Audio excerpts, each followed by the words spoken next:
Bizimkilər elə bilir ki, uşağına nə istəsə alsa, uşaq xoşbaxt bir uşaqlıq yaşayacaq. Yox. Sən uşağın nəfsini doyuzdurursan, bir əjdaha böyüdürsən uşağın içində. Nəfs elə bir əjdahadır ki, nə qədər qurbana, Təpəgöz, bizim nağıllarda Təpəgöz var ha. Bir eli obanı yeməyə hazırdır. Kitab Dədə Qorquddan da, amma başqa nağıllarımızda da tif var. Məsələn, çayın qabağını kəsir. Məlik Məmməddə də var idi səhv eləmirəmsə. Hə.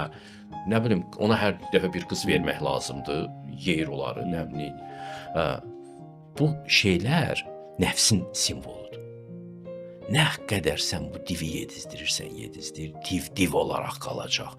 Böyüyəcək, sənə əngəl olacaq. Bir basat lazımdır göndərəsən ki, bu Təpəgözü öldürsün. Onun tək gözü ki var ha, egoist gözü, ancaq özünü görən gözü. Onun gözünü çıxarmaq lazımdır ki, Təpəgözü ölsün. Yoxsa daha çox şey istəyir. O obraz Siklop obrazından gəlir, Yunanlardan köçüb gəlibdir. Odisseyada səhv eləmirəmsə var, Homerdə. Oradan köçüb gəlib Kitab-ı Dədə Qorquda ehtimal ki, bizimkilər də onu mənalandırıblar. Yaxşı da mənalandırıblar. O tək göz olmalıdır. Çünki o egoistdir, ancaq özünü görür.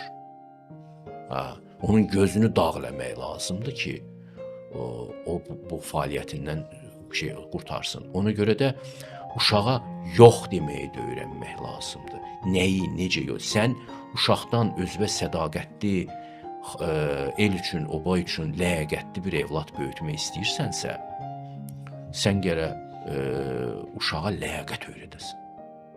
Əxlaq öyrədəsən. Əxlaq nədən başlayır? Bax, bu meyvələri yeyə bilərsən, bu meyvədənsə yeyə bilməzsən. Bax, o Adəmin əhvalatı, o əxlaq inşasının birinci dərsidir.